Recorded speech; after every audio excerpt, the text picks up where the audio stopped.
Assalamualaikum warahmatullahi wabarakatuh. Selamat sore kelas Keamanan Sistem Informasi. Selamat bertemu kembali di kuliah daring untuk mata kuliah Keamanan Sistem Informasi. Pertemuan kali ini adalah pertemuan kelima di kuliah daring ini. Semoga teman-teman kelas Keamanan Sistem Informasi selalu dalam keadaan sehat walafiat. Amin.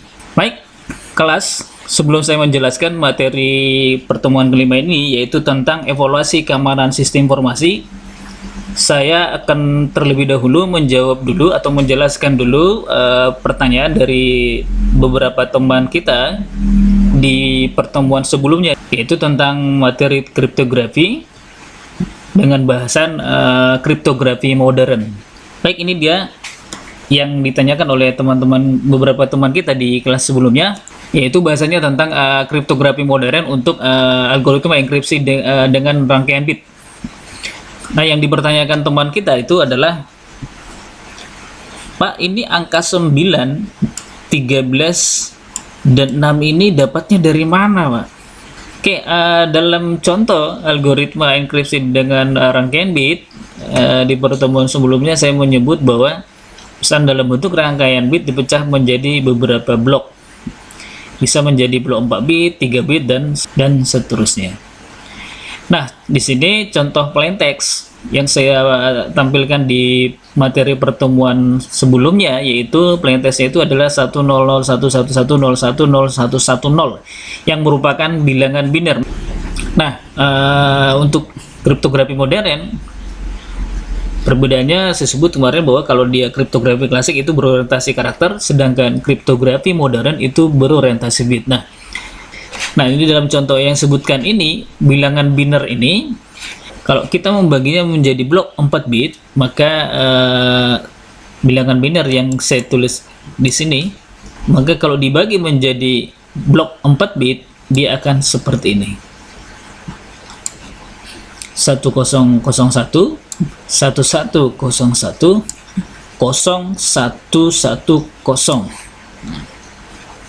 Nah, yang dipertanyakan teman kita adalah, setelah saya sebutkan di sini, maka setiap blok menyatakan 0 sampai 15. Nah, yang dipertanyakan teman kita adalah ini, hasil dari setiap blok yang dinyatakan dari 0 sampai 15 ini, mulai dari 9, kemudian ada 13, kemudian ada 6. Ini dari mana, Pak, datangnya? Sebenarnya ini pembahasannya sangat detail sih di mata kuliah algoritma dan pemrograman ya di semester sebelumnya, tapi mungkin sudah lupa ya. Oke, next kelas saya akan menjelaskan dari mana datangnya angka 9, 13, dan 6 ini. Kalau angka-angka ini ternyata berasal dari bilangan biner ini.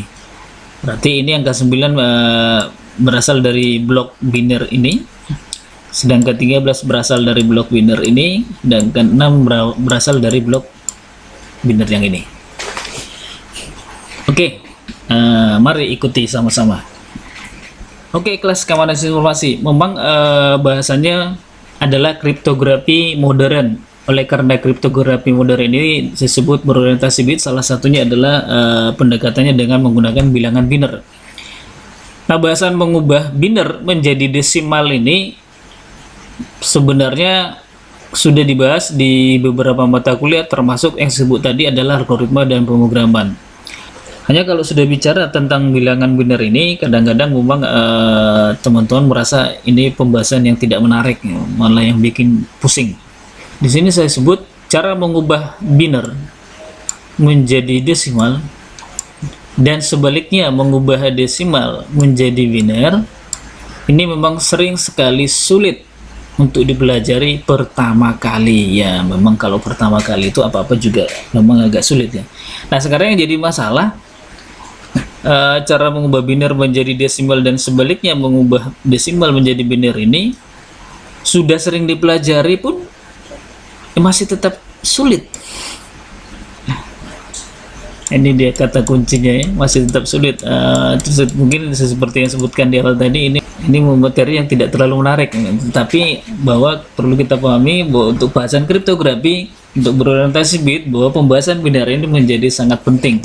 Oleh karena itu, saya akan menjelaskan bagaimana pembahasan binary ini menjadi mudah-mudahan bisa menjadi lebih menarik nih, agar teman-teman bisa lebih mudah memahaminya.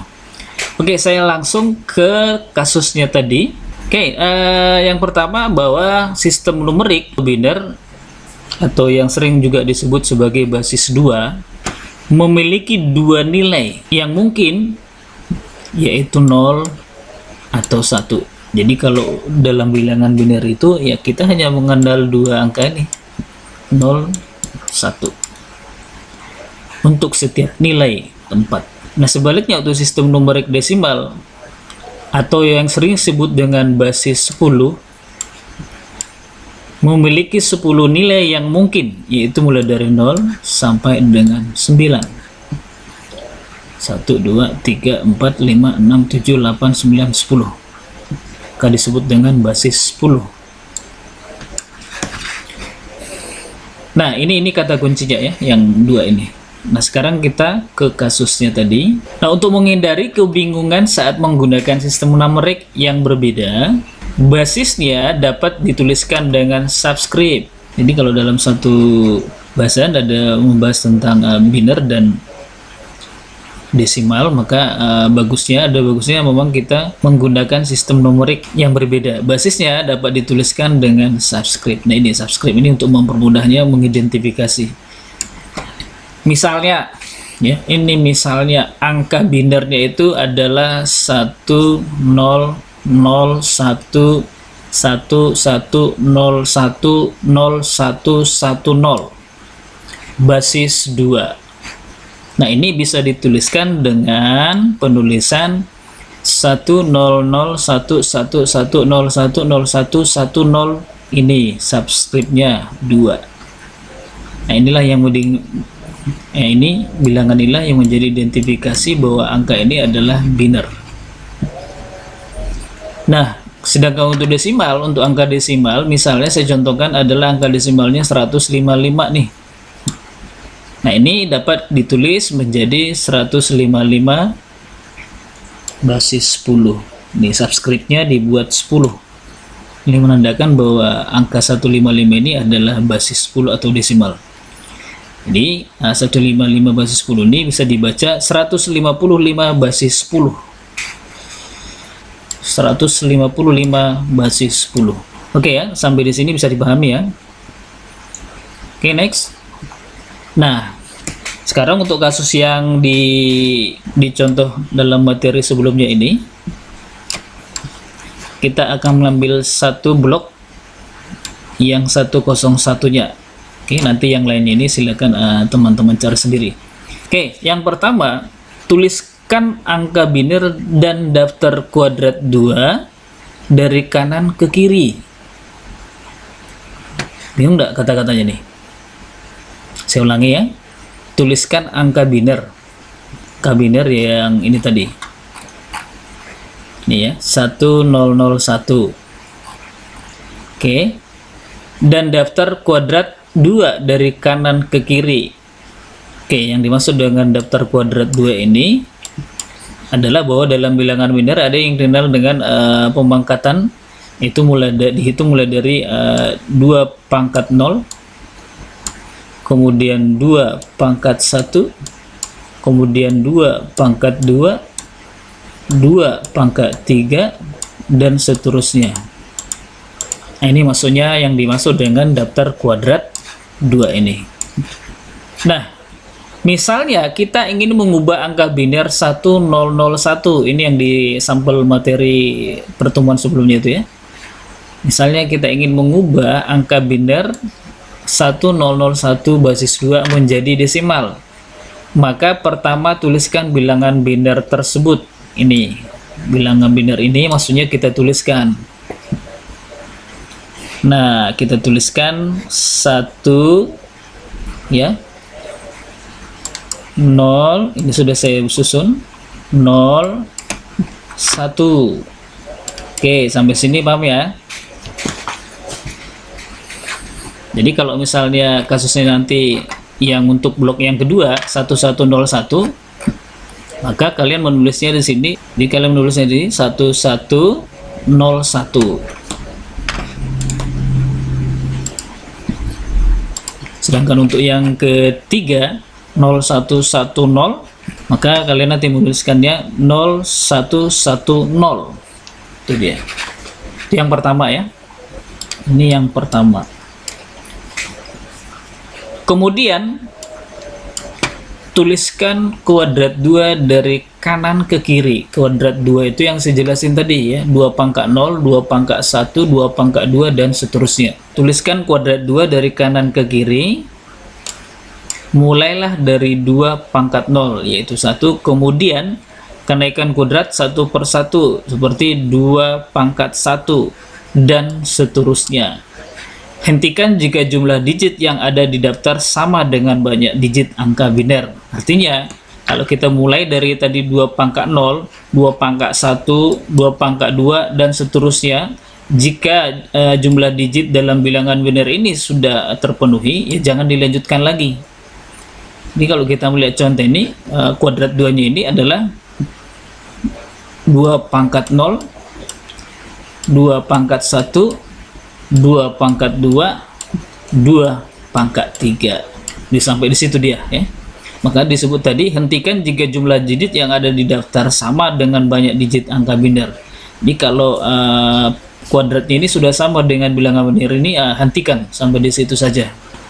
Jadi hasil dari kuadrat 2 mulai dari 2 pangkat 0 sampai 2 pangkat 3 ini adalah 1, 2, 4, 8. Oke, saya ulangi ya. Tips untuk mengubah biner ke desimal ini, yang pertama itu adalah tuliskan dulu angka biner. Ini sudah tadi. Oke. Kemudian daftar kuadrat 2-nya ini sudah. Baik, langkah pertama sudah selesai. Kita sudah menemukan ini. Bilangan biner, kemudian daftar kuadrat 2-nya. Nah, selanjutnya yang nomor 2, hubungkan digit dari angka biner dengan daftar kuadrat 2. Buatlah garis mulai dari kanan menghubungkan setiap digit angka biner dengan kuadrat 2. Jadi bilangan biner nih itu dihubungkan dengan angka yang ada di kuadrat 2. Caranya membuat garis. Mulailah memberi garis dari digit pertama angka biner nih ke digit kuadrat 2 pertama. Saya ulangi ya. Mulailah memberi garis dari digit pertama angka biner ke digit kuadrat 2 pertama. Ini dia. Sudah nih. 02, 04, 18. Nah, apa seterusnya setelah dihubungkan ini? Nah, yang berikutnya adalah nomor 3. Yang berikutnya adalah yang nomor 3 ini. Tuliskan nilai perkalian setiap angka biner dengan angka kuadrat 2-nya. Nah, ini tadi setelah kita susun, kemudian kita garis, terhubungkan antara biner dan bilangan kuadrat 2-nya. Sekarang kita cari perkaliannya. 1 kali 1, 0 kali 2, 0 kali 4, 1 kali 8. Ini sudah dapat hasil perkaliannya.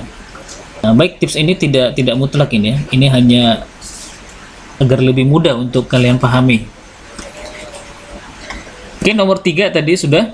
Setelah kita mendapatkan hasil perkaliannya di baris ketiga ini. Nah, selanjutnya yang nomor 4. Yang selanjutnya yang keempat adalah tambahkan nilai hasil perkalian keduanya. Tambahkan nilai hasil perkalian keduanya. Jadi sekarang tambahkan semua angka yang merupakan hasil perkalian dari keduanya, yaitu 8 tambah 0 tambah 0 tambah 1. Ini hasil perkaliannya tadi 8 ditambah 0 ditambah 0 ditambah 1. Berapa jumlahnya? Ini dia, 9. Nah, untuk menunjukkan bahwa angka itu adalah desimal yang memiliki kelipatan 10, maka harusnya kita menulis 9 basis 10, dibaca 9 basis 10. Nah, sekarang kita melihat, benar nggak 9? Jadi 9 ini yang disebutkan tadi merupakan asal dari blok pertama biner ini. Cara mencarinya adalah seperti ini tadi. Gimana kelas? Mudah dipahami ya? Nah, sekarang bagaimana cara mencari yang blok kedua ini dan yang blok ketiga ini? Sistemnya sama ya, proses pencariannya tetap sama. Perhatikan mulai dari langkah pertama tadi, langkah kedua, langkah ketiga, dan keempat. Ikuti saja langkah-langkah itu, maka nanti akan ketemu nilai akhirnya, yaitu 13 untuk blok kedua, 6 untuk blok ketiga ini. Nah, demikian cara mengkonversi bilangan biner menjadi desimal. Oke, ini dia caranya. Jadi ada 1 sampai 4 langkah tadi. Saya harap ini tips yang sangat mudah bagi teman-teman. Nanti silakan mencoba untuk yang blok yang kedua ini dan blok yang ketiga. Kelas kamu analisis informasi, itu tadi jawaban untuk pertanyaan teman kita, dan mungkin juga itu pertanyaan dari teman-teman yang lain yang tidak menanyakan. Mudah-mudahan penjelasan saya tadi sangat mudah untuk dipahami. Maka untuk lebih mempermudah lagi, silakan teman-teman mencoba untuk di blok yang kedua dan ketiga, dan kalau bisa di angka biner yang lain supaya lebih terbiasa. Karena kalau sudah semakin sering mencoba dengan materi yang lain, angka-angka yang lain, mudah-mudahan kalian akan semakin gampang memahaminya. Oleh karena kelas keamanan sistem informasi, untuk materi selanjutnya silakan mengikuti video materi berikutnya, yaitu video materi sambungan materi evaluasi keamanan sistem informasi.